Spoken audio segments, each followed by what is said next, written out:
Assalamualaikum warahmatullahi wabarakatuh. Salam sejahtera untuk kita semua, bosku. Salam NKRI, salam merah putih. Ya, Irma Caniago memang sangat the best di bulunya. Jadi di momen ini Irma Caniago lagi dalam satu forum diskusi. Itu kemudian berbicara tentang terjemahan ya, kalau nggak salah terjemahan dari Quran ya. Katakan inilah dan itulah. Nanti saksikan saja videonya. Nah, kemudian Rocky Gerung sebut PSN, proyek strategi nasional Jokowi itu sekarang jadi berantakan, terutama di IKN-nya kan. Nah, kenapa? Prabowo akan melakukan evaluasi tentang PSN ini. Nah, ini tentunya menjadi kabar buruk bagi oligarki dan juga Pak Jokowi. Sudah mulai nih Pak Prabowo bertindak, guys. Ya, semoga secepatnya Pak Prabowo Pak Presiden mengevaluasi hal tersebut. Oke, bosku, mari kita simak videonya. Artinya begini, menurut saya begini, Eko pun tadi salah. Salah. Eko pun tadi mulutnya nggak sekolahan. Waduh. Eko pun tadi menurut saya nggak cerdas, blow on, tolol loh. Ya, okay. Kenapa? Jelas kok Neng Imas dalam apa ceramahnya jelas kok menyampaikan penafsiran Ali Imran ini dengan sangat baik. Bahkan kemudian beliau menanyakan kembali kepada apa namanya konstituennya waktu dia jemaahnya gitu ya. Apakah begini laki-laki itu kan seperti itu ya? Apakah seperti ini ekspektasinya itu perempuan? Kan dia balik bertanya. Ya. Hanya karena laki-laki itu boleh bisa memilih, bisa segala macam kan gitu. Artinya apa yang disampaikan yang Imas itu satu pembelajaran ya, satu ceramah yang memang harusnya didengar dengan baik. Oke, dan inti dari ceramahnya bagus. Bung Rocky, Presiden Prabowo seperti kabar buruk bagi oligarki dan Jokowi. Prabowo akan evaluasi proyek strategis nasional. Siap perlawanan Jokowi dan oligarki tak happy. Proyek strategis nasional atau PSN yang kurang bermanfaat untuk rakyat. Dan Prabowo kata Dasko paham pasti ada yang nggak happy lah dengan langkahnya itu. Siapa lagi yang nggak happy ini kalau bukan oligarki dan tentu saja Jokowi ya, karena ini kan PSN adalah warisan dari Jokowi. Sebetulnya dari awal semua yang disebut proyek strategis negara itu tidak pernah diterangkan strategisnya di mana dan mengapa mesti disebut proyek strategis negara itu. Satu-satunya alasan adalah keinginan Presiden Jokowi waktu itu untuk memamerkan keberhasilan fisik pembangunan, itu dasarnya itu. Dan itu yang kemudian menggerogoti anggaran. Jadi kalau sekarang semua menganggap bahwa Prabowo memang harus mengevaluasi seluruh perencanaan dan pemborosan anggaran di PSN, itu yang masuk akal. Apalagi karena keadaan ekonomi yang memburuk.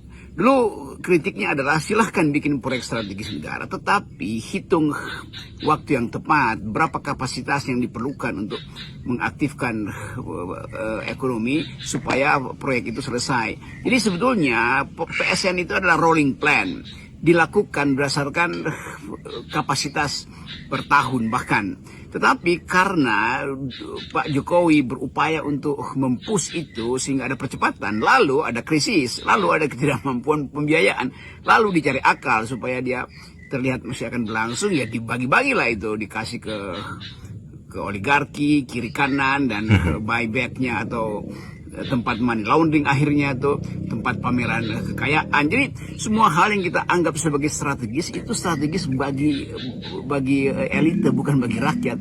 Nah ini klaim bahwa itu proyek strategis negara akhirnya jadi berantakan tuh, terutama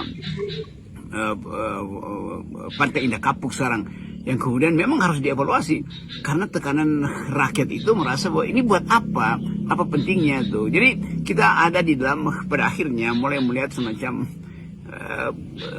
duel kelas di situ antara rakyat yang bergerak karena tuntutan keadilan dan antara oligarki yang dengan modal besar berupaya untuk memanipulasi seluruh regulasi. Jadi di situ saya kira kondisi kita hari ini, dan karena dimungkinkan untuk dievaluasi dalam kesempatan Pak Prabowo menyebutkan bahwa rakyat yang utama, maka tentu proyek-proyek strategis nasional yang hanya berorientasi pada kepentingan para akumulator itu harus dihentikan, kan dasar pikirannya begitu tuh.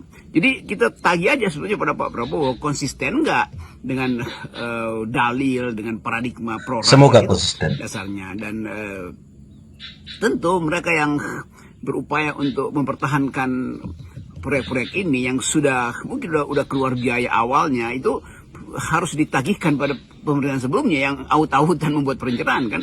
Jadi Pantai Indah Kapuk misalnya sangat mungkin udah ada investasi masuk di situ, sangat mungkin udah ada AMDAL masuk di situ, tetapi pada waktu itu direncanakan tidak mengikutkan AMDAL yang adalah hak rakyat untuk menentukan mau dijual apa enggak tanahnya kan. Itu dasarnya. Ya, bagi investor mungkin menganggap ya itu urusan pemerintah.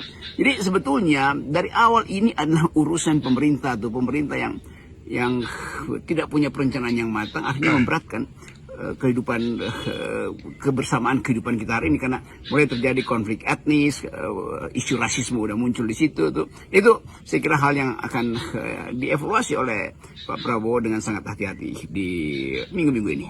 Proyek strategis nasional, Bung Rocky ya, bukan proyek strategis negara. Kita kemarin membahas masuknya Indonesia ke BRICS, ya, kelompok negara-negara yang dimotori oleh Cina dan Rusia.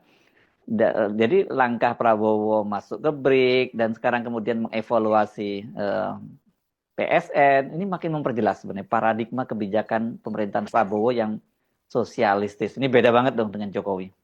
Lebih dari sekedar mengevaluasi, kita juga mesti meminta atau menunggu satu kepastian tentang ideologi ekonomi kita. Kita baru masuk BRICS, itu artinya kita menerima fakta bahwa Indonesia itu bukan bagian dari strategi kapitalis dunia. Kan itu poinnya, bahwa kemudian di BRICS ada juga problem dengan oligarki di dalam negara masing-masing, itu adalah urusan dari BRICS-nya sendiri. Tetapi ketika Indonesia mengajukan diri untuk masuk dalam BRICS, tentu bukan sekedar menjadi anggota, dia ingin memimpin satu ideologi ekonomi baru, dan itu yang kemudian dipandang, wah bagus betul Indonesia hendak memulihkan kembali nilai-nilai sosialisme di dalam perekonomian kita atau dalam strategi pembangunan kita. Jadi sebetulnya paradigma global juga sedang menuntun kita untuk pergi pada penghormatan terhadap hak rakyat. Dan kalau kita baca survei misalnya itu 70 atau mungkin 80% milenial Amerika itu menganggap kapitalisme itu adalah bajingan itu. Kapitalisme adalah eksploitatif. Jadi mereka nggak percaya lagi pada ide pertumbuhan sebetulnya. Dan ini satu kesempatan untuk mengevaluasi juga proyek-proyek strategis nasional ini yang basisnya justru adalah kepentingan kapital. Bahwa nanti akan ada food estate yang akan memenuhi perut seluruh rakyat Indonesia. Ngapain? Kenapa gak bikin koperasi kecil-kecilan aja tuh kan? Small is beautiful, kata siapa dulu yang menulis buku ekonomi itu, Schumacher itu. Small is beautiful. Dan itu yang sedang dikembalikan ke paradigma ekonomi dunia hari ini kan.